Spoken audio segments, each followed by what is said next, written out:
Muy buenas tardes, gracias por su amable espera, bienvenidos a este espacio. Se nos había presentado un inconveniente con el micrófono, pero ya lo logramos solucionar. Mientras tanto, les voy dando la bienvenida y les recuerdo que este webinar va a ser transmitido a través del Facebook Live de la Fundación y posteriormente la grabación va a ser publicada en el canal de YouTube de Fundación Fundé. Hoy nos acompaña el doctor Juan David López. El tema que hoy nos reúne son enfermedades de riesgo cardiovascular, dentro de ellas la amiloidosis cardíaca. El doctor Juan David es especialista en medicina interna, en cardiología, en insuficiencia cardíaca avanzada y trasplante cardíaco, experto en cardiopatías familiares, coordinador del programa de medicina interna de la Fundación Valle del Lili, especialista en docencia universitaria, profesor de la Universidad ICESI y presidente del capítulo Sur Occidente. Doctor, ¿me corrige si es Sociedad Colombiana de Cardiología o SSCC? Sociedad Colombiana de Cardiología. Listo, doctor Juan David, bienvenido. Muchas gracias por este espacio. Nosotros normalmente lo que hacemos es que los primeros 40 minutos los dedicamos a la intervención que su merced tiene preparada. Posteriormente vamos a tener un espacio de preguntas y la invitación es para que todos los participantes pues nos puedan escribir sus preguntas a través del chat. Si quieren también, entonces les invito a que tengamos el micrófono cerrado y al finalizar podremos abrir micrófonos y dar espacio a las preguntas e inquietudes que tengamos. Doctor, bienvenido nuevamente. ¿Cómo ha estado? No, Indira, de antemano, muchas gracias por la invitación. Para mí es un placer poder estar con ustedes el día de hoy y más con nuestros pacientes, porque al final todos somos o seremos pacientes en algún momento de la vida. Entonces, los invito a que me sigan en mis redes sociales de Instagram y de Twitter. Son unas redes sociales básicamente de un entorno académico médico para médicos y para la población en general. El título de la conferencia es Enfermedades de riesgo cardiovascular. Y yo quiero comenzar con esta diapositiva que a mí me gusta mucho. Es que en Colombia nosotros tenemos un escenario muy importante. Perdón un momentico. Te llamo en 40 minutos que estoy en una conferencia. 40 minutos te llamo. Vale. En Colombia tenemos un escenario muy importante de diversidad étnica, de diversidad cultural, de diversidad geográfica, y digamos que eso es lo que nos hace ricos a los latinos y a los colombianos.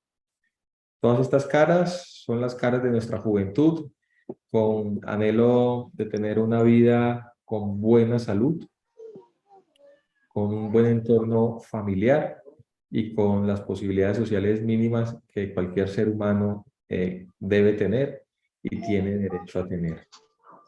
Por eso, el primer mensaje de esta diapositiva es que nosotros, la forma en que podemos cambiar la mentalidad es tratar de educar a nuestros niños para que nuestros niños crezcan con una cultura física, mental y social de salud.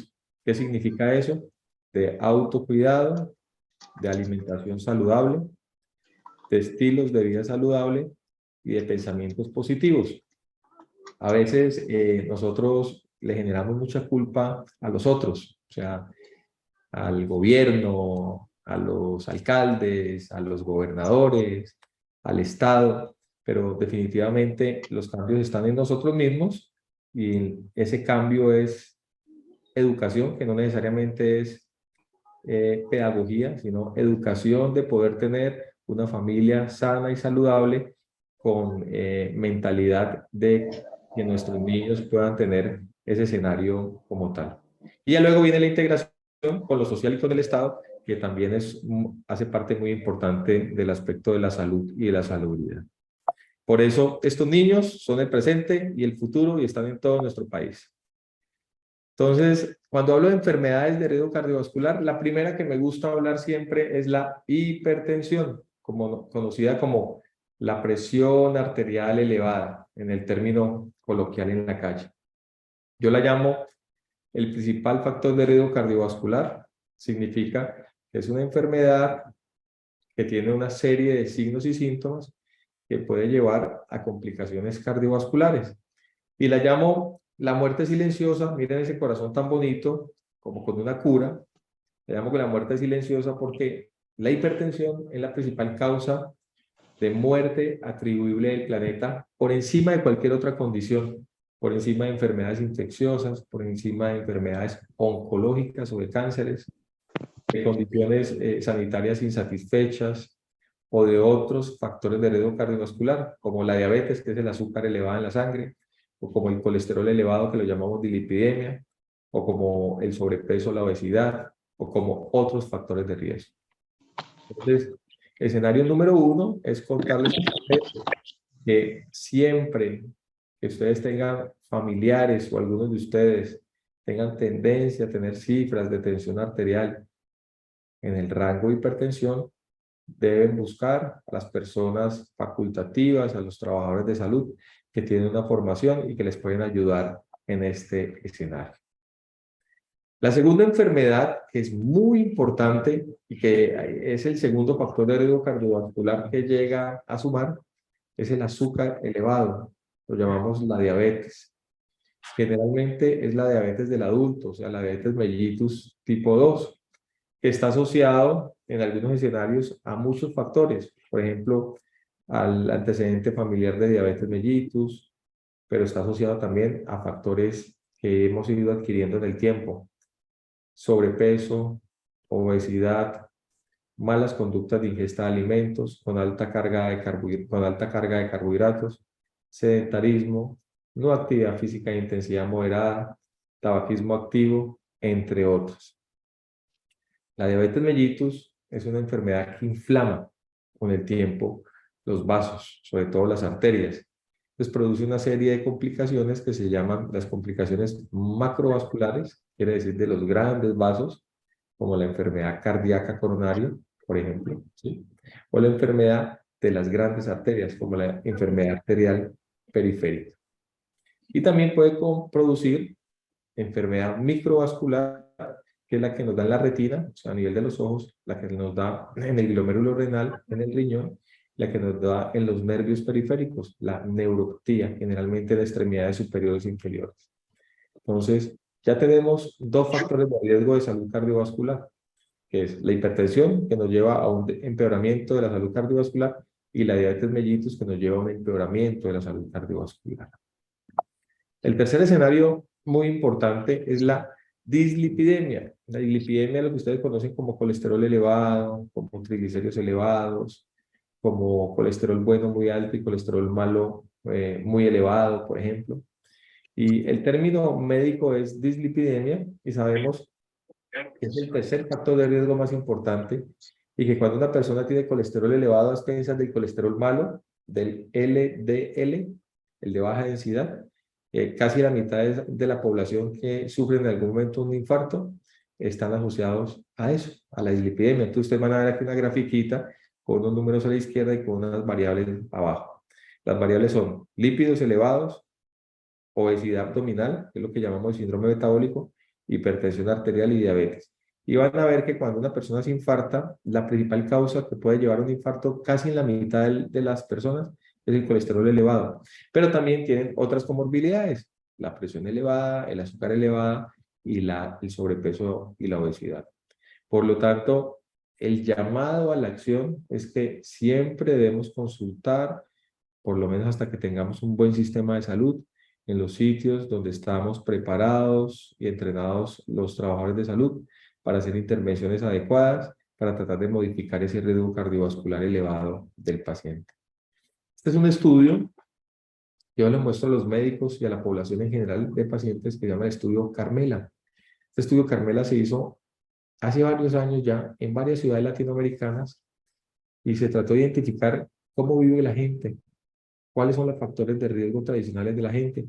Y miren lo llamativo de este estudio, es que este estudio mostró que en 6 o 7 ciudades latinoamericanas, donde hablamos español, castellano, el 47% de las mujeres en algún momento de su vida tienen colesterol elevado, y el 70% de los hombres en algún momento de su vida podrían tener colesterol elevado. Entonces, básicamente es un llamado a que tenemos que tener algunas intervenciones precoces que son básicas, mínimas, que no requieren médicos supraespecializados, que pueden salir del entorno de las EPS del régimen subsidiado o del régimen contributivo, que pueden ser identificadas y sospechadas por los médicos de atención primaria, y que la idea es no llegar a complicaciones mayores. ¿Para qué? Para que tengamos más años de vida y una buena calidad de vida. Por lo tanto, el mensaje que yo le doy a mis médicos, hoy son ustedes mis pacientes, es que durante la historia de la humanidad no siempre tuvimos colesterol elevado. Y durante la historia de la humanidad no siempre tuvimos el colesterol malo, el que llamamos el LDL elevado. Miren lo que sucede en los últimos 200 años con la vida occidental nuestra alimentación, el sedentarismo, los malos hábitos, el tabaquismo, muchas cosas, el alcohol, la drogadicción, entre otras cosas, es que nos ha llevado a que el adulto americano occidental tenga LDLs elevados, mientras que los primates salvajes, los mamíferos salvajes, los niños recién nacidos y los cazadores y recolectores humanos de hace millones de siglos o miles de siglos tenían LDLs mucho más bajos. Cuando un niño nace, el LDL generalmente está por debajo de 50. Y hoy en día sabemos que la gente que más años vive con buena salud cardiovascular es la que tiene el LDL entre más bajo mejor, entre más temprano mejor y entre más tiempo bajo mejor. No quiere decir que todos los pacientes y toda la población debieran tomar medicamentos para el colesterol, no. Pero sí es un mensaje que toda la población desde niños tenemos que tener unas bases fundamentales de alimentación saludable independiente de las capacidades sociales y económicas que tengamos nosotros para comprar alimentos. Debemos hacer actividad física regular, no debemos fumar, debemos evitar el uso del alcohol y tenemos que tener hábitos de vida positivos y adecuados para no hacerle daño a nuestro cuerpo. Cuando un paciente tiene muchos factores de riesgo cardiovascular, colesterol elevado, presión elevada, azúcar elevada, y nada de esto está controlado, pues llegan las catástrofes. Las catástrofes es que me pueden dar accidentes cerebrovasculares, quiere decir infartos cerebrales o hemorragias cerebrales, infartos agudos de miocardio, quiere decir arterias que tienen algún taponamiento en el corazón. Esta es una arteria, miren lo bonita la arteria, y esta arteria lo que me dice es que por donde va la sangre hay una obstrucción y eso está lleno de grasa, calcio, inflamación. Eso se llama infarto. Cuando nosotros vamos envejeciendo después de los 50 años, todos tenemos años, arrugas, algunos canas, otros calvicie. Y la forma como se envejecen las arterias es con estas placas blancas que ustedes están viendo. Entonces, ¿cuál es la forma de envejecer dignamente? Cuidándonos con el envejecimiento, porque ninguno de nosotros lo puede prevenir, pero por lo menos cuidándonos y teniendo estilos de vida saludables. Por lo tanto, el eje y el motor principal en el cuerpo es el corazón. Este es un corazón a gran escala, y lo que me está mostrando este corazón a gran escala es que tenemos unas cavidades, que son las superiores, que se llaman las aurículas, unas cavidades inferiores, que son los ventrículos, unos grandes vasos, que es, digamos que la arteria más importante es la aorta, y unas venas que acompañan a esos grandes vasos. Esto hace parte de una mecánica, llamémosla así, que tiene que ver con una mecánica entre los músculos, entre las células musculares y entre las válvulas.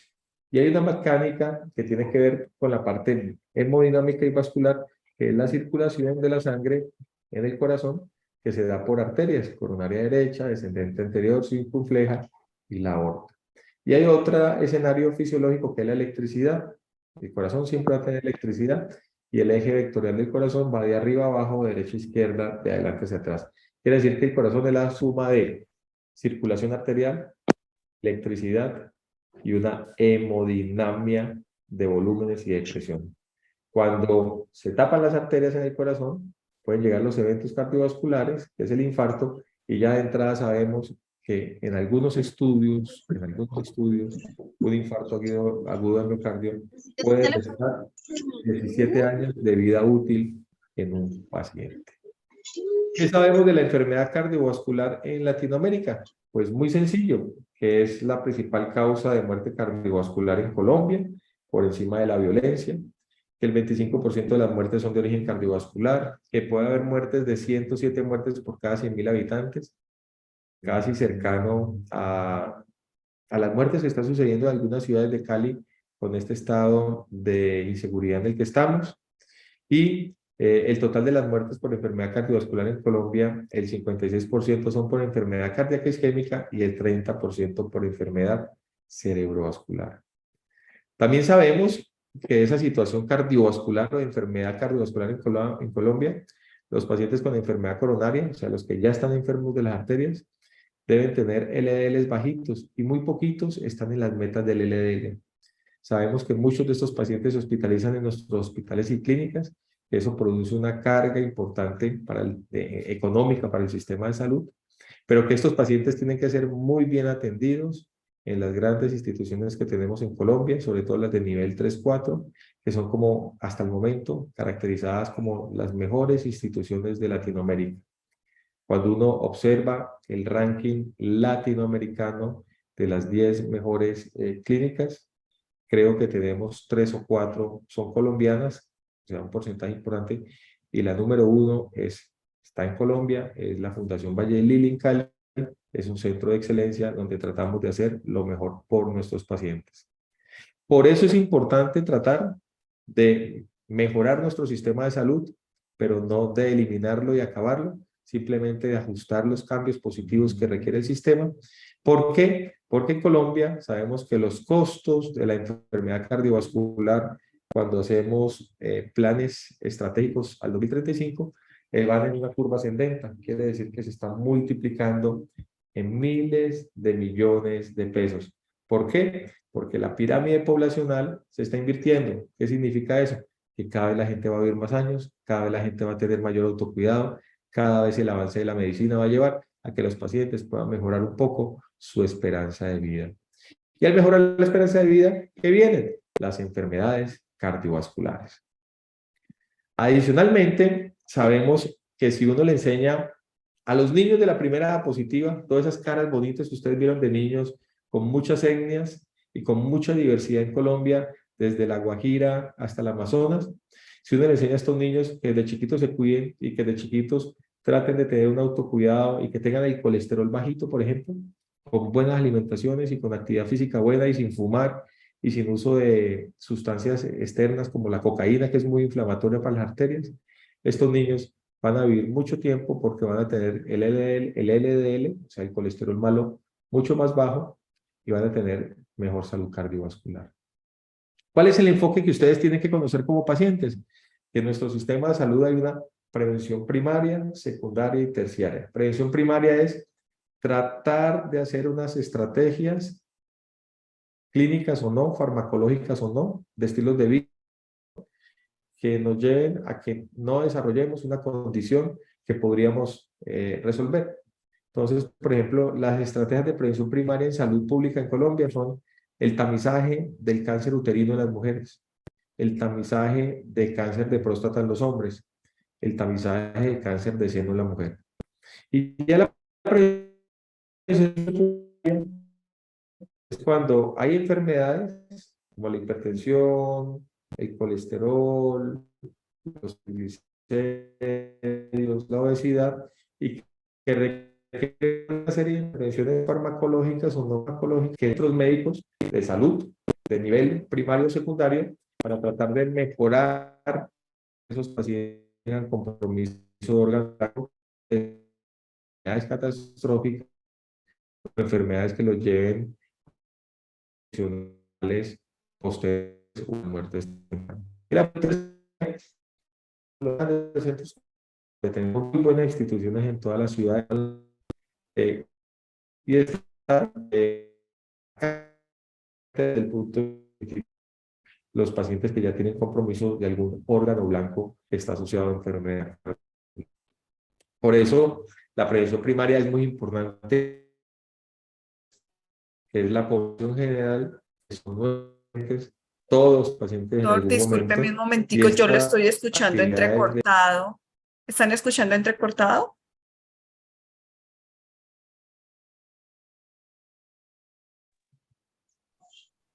Sí, doctora. Y yo estoy escuchando entrecortado también, doctora. Sé que se le cayó la comunicación al doctor. No lo tengo. Esperemos un segundito. Lo empecé a escuchar entrecortado y se cayó. ¿Estás escuchando? ¿Me estás escuchando yo? Ahora sí, doctor. Lo empecé a escuchar entrecortado y de repente se cayó la comunicación.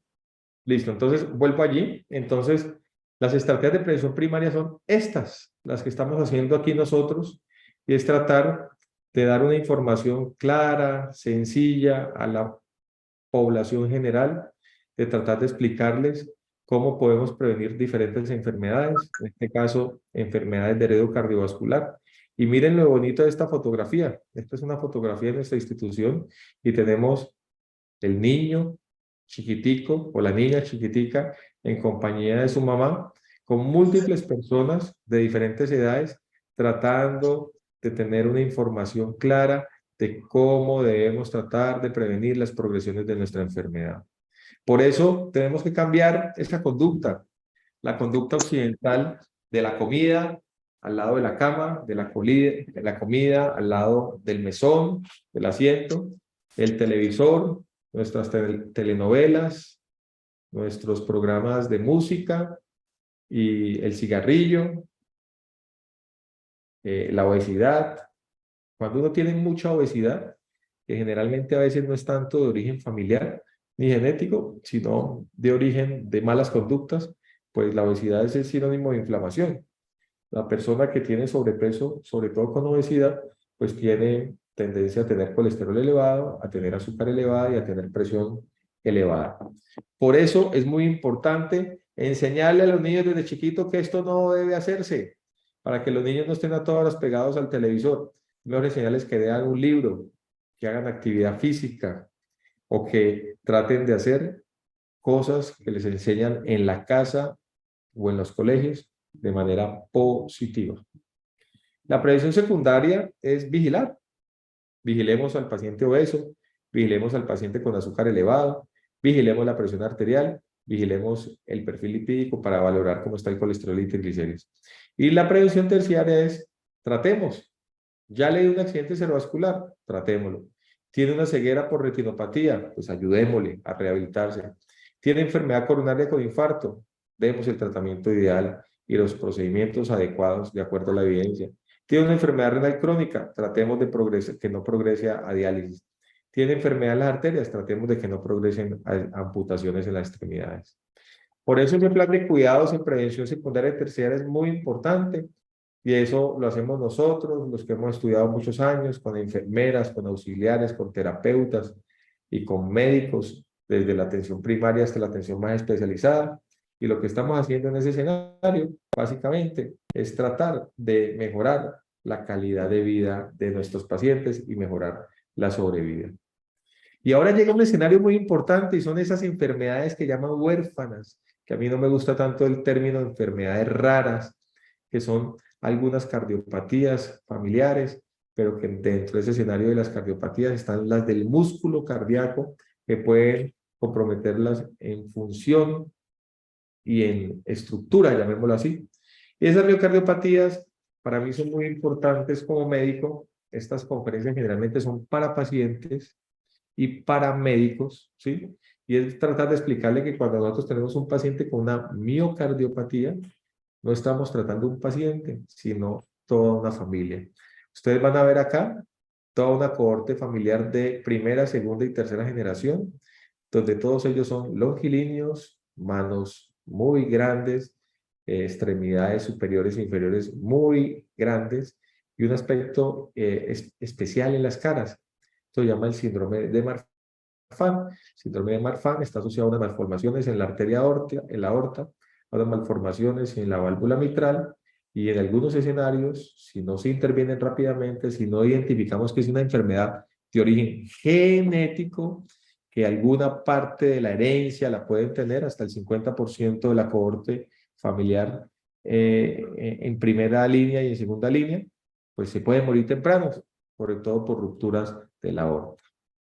Estas cardiomiopatías tienen una prevalencia interesante de acuerdo a la edad, pero básicamente hay unas que se llaman las del corazón grueso, que son las hipertróficas, las del corazón grande, que son las dilatadas, las que producen arritmias, que se llaman displasias arritmogénicas, las que tienen corazones chiquiticos con aurículas muy grandes, que son las restrictivas, las que tienen problemas en los canales de sodio o de calcio o de potasio, que se llaman las canalopatías o el QT largo, y otras enfermedades más raras que pueden llevar a arritmias cardíacas y a muertes tempranas.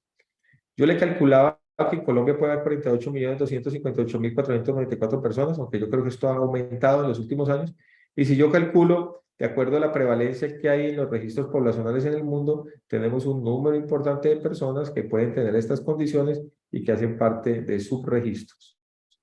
¿Por qué es importante identificar estas enfermedades? Porque la gente se muere de muerte súbita tempranamente, porque no son fáciles de identificar, porque en las edades más tempranas no tenemos las personas entrenadas para identificarlas y porque hay familias que son silentes, hay familias que no se identifican fácilmente la expresión de estas enfermedades. ¿Qué sabemos? Que algunas de estas enfermedades, las que son huérfanas, que son de un porcentaje muy bajo en la población, pueden tener una base genética y esa base genética nos puede ayudar a modificar el pronóstico en las familias. Esto no es para ustedes, estas son las imágenes que yo hago de corazón de pacientes que pueden estar enfermos y esto se llaman miocardiopatías. Entonces aquí hay diferentes pacientes, miocardiopatía por amiloidosis, miocardiopatía por corazón grande, miocardiopatía por otra enfermedad que se llama amiloidosis, que es de origen, llamémoslo así, de origen genético, miocardiopatía por displasia arritmogénica y una miocardiopatía de estrés por Takotsubo. O sea, son diferentes pacientes con diferentes fenotipos de enfermedades que pueden llevar a muertes de origen cardiovascular y que cuando es gente joven, pues podemos prevenir para que ellos vayan mejor. Por eso, siempre que tengamos una miocardiopatía, no todos los de esta familia son iguales. Hay que identificar quién es el diferente. Tenemos los conejitos y tenemos el gatico que parece un lindo conejito, pero que no es un conejo, y eso es una fenocopia. Quiere decir que comparten un componente de miocardiopatía hipertrófica, corazón muy grueso, pero que probablemente el origen de cada uno de esos corazones gruesos son diferentes. Esto era lo que les decía inicialmente, anteriormente, los diferentes registros que tenemos de corazoncitos enfermos. Esta es la gran simuladora que yo la llamo la amiloidosis cardíaca, que hay una amiloidosis que es la de cadenas ligeras, que es una enfermedad sistémica, y hay otra amiloidosis que es por transtierretina, que puede ser por mutaciones genéticas o por un problema en un desacople en una parte donde se disocian algunas proteínas, algunas fibras que se disocian de manera inadecuada y se acumulan en forma de proteína amiloidogénica. Eso se llama la amiloidosis ATTR. Y sabemos para ustedes, para la población general, que hay unas banderas rojas que nosotros podemos identificar para saber qué pacientes pueden estar en riesgo. Todas esas variables que ustedes ven en azul, variables que nos pueden decir que algunos pacientes que puedan tener estos síntomas podrían tener enfermedad amiloidea del corazón. Ojo, no quiere decir que lo que ustedes están leyendo en la diapositiva, si lo tienen, significa que tienen amiloidosis. No. Si ustedes tienen alguno de estos signos y síntomas, es mejor consultar con los expertos, los médicos internistas, los médicos cardiólogos, para que valoren si esto es simplemente una manifestación aislada o hay algo dentro del escenario para riesgo de enfermedades. Y hay unas fenocopias que son unos nombres raros: la enfermedad de Pompe, la enfermedad de Fabry, los desórdenes de carnitina, los desórdenes de ácidos grasos, la amiloidosis y la enfermedad de Danon, que pueden tener una serie de tratamientos farmacológicos o no farmacológicos que de alguna manera ayudan a que los pacientes salgan adelante. El mensaje final para la casa es que hay enfermedades de riesgo cardiovascular, hay factores de riesgo cardiovascular y hay enfermedades huérfanas en el corazón, como las miocardiopatías, sobre todo las miocardiopatías raras, que de alguna manera tienen una forma para identificarse tempranamente, para sospecharla, y algunas de ellas pueden tener tratamiento. Ese era el mensaje para la población general. Muchas gracias por la invitación y estoy atento a la sesión de preguntas. Muchísimas gracias, doctor, por su intervención, por su experiencia y por compartirla con nosotros. Como les había dicho al inicio, si tienen alguna pregunta, este es el momento para abrir su micrófono, para levantar la mano, o si desean, también nos pueden hacer llegar sus preguntas a través del chat. Doctor, una pregunta que se me ocurrió. Ah, ya tenemos una mano levantada. Laura, ¿vas a abrir tu micrófono? Tiene un martillo. Espérame un segundito. Laura, Hola, doctora, aquí estoy. ¿cómo estás, Laura? Bienvenida. Cuéntanos cuál es tu pregunta. A ver, yo tengo 37 años y yo tengo Sí, problemas ya, eso que acaba de decir el doctor, hiperlipidemia. O sea, mi colesterol dislipidemias. bueno, si eso que está diciendo él, mi colesterol bueno está malo, el malo está tan malo, los triglicéridos están muy malos, todo está así. Y a mí no me dan pastillas, me dicen que con sola dieta. Pero los exámenes no se arreglan.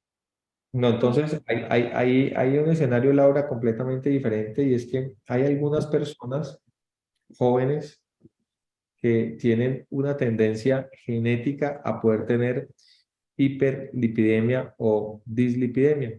Y es que hay unas dislipidemias que se llaman heterocigóticas, que si tu mamá tuvo colesterol elevado, o tu papá tuvo colesterol elevado, o tus hermanos tuvieron colesterol elevado, o la línea paterna tuvo colesterol elevado, o la línea materna tuvo colesterol elevado, son unas personas que entran dentro de las cardiopatías familiares, que es una persona en 500 en la población, y que lo que hay que hacer es primero ir donde los facultativos, valorar, pese a tu edad, que eres una mujer joven, cuál es tu riesgo cardiovascular, cuál es el riesgo de compromiso de los órganos vitales importantes para los próximos 10 años, hacer un examen físico completo, ojalá sin ropa, o sea, solamente con la ropa mínima, para identificar si hay algunos estigmas en el cuerpo de colesterol elevado. Esos estigmas se ven en la piel, se ven en algunas articulaciones, se ven en los párpados, se ven en el arco, del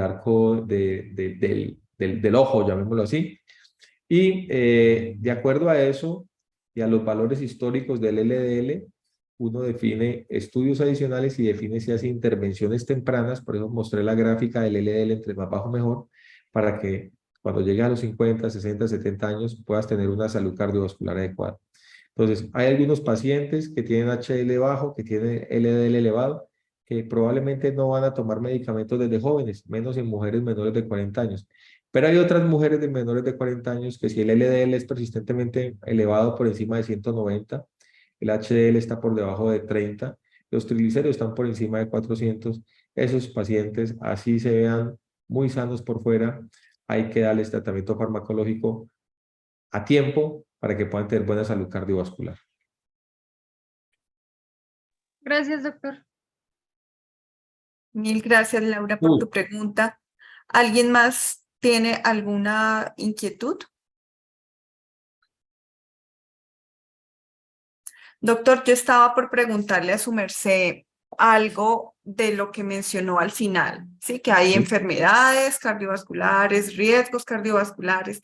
Podemos ampliar como esa información de pronto con un ejemplo, a ver si nos quedó, No, claro. las enfermedades cardiovasculares más clásicas son las de riesgo cardiovascular, los factores: hipertensión, Ujú. diabetes, dislipidemia, tabaquismo activo, obesidad.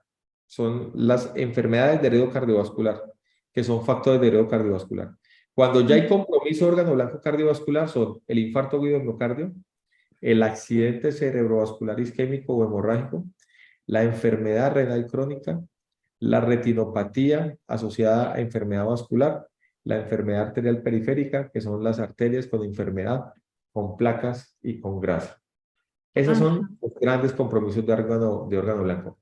¿Qué le disminuye a uno el tiempo de años en vida? Pues la enfermedad del corazón y la enfermedad del cerebro y la enfermedad del riñón. Pero yo, como cardiólogo internista que soy, siempre he dicho, el corazón da años de vida, pero el riñón y el cerebro dan calidad de vida. Entonces, a veces, cuando ya tenemos pacientes muy mayores, muy adultos, uno tiene que definir si voy a dar años de vida, voy a aportar en años de vida, o voy a aportar en calidad de vida. Muy bien, doctor. Gracias. Tenemos dos preguntas en el chat. Voy a leer la primera. Dice mi suegro. Buenas tardes. Muchas gracias por excelente charla. Espérame un segundito. Hace poco a mi suegro le realizaron un examen y el diagnóstico es arteriosclerosis y prominencia de elementos vasculares periliares e hilobasales. Esto genera riesgo cardiovascular aumentado, tiene 80 años. Mil gracias. No, yo diría que en ese informe que me lo están dando es incompleto, pero yo diría que el envejecimiento normal de todos nosotros los seres humanos es que a los 80 años tengamos arteriosclerosis, ¿sí? El envejecimiento son, como lo dije, los años, La aparición de la capita que nos mostraba su merced en la arteria. las arrugas, las canas, la calvicie y la arteriosclerosis. Esto es la arteriosclerosis, placas, ¿sí? Y a los 80 años tenemos derecho, no, yo diría que no. Yo diría que a los 80 años lo que hay que mirar es un escenario especial de cuál es el compromiso cardiovascular que tiene el paciente para definir las intervenciones y que pueda vivir muchos más años.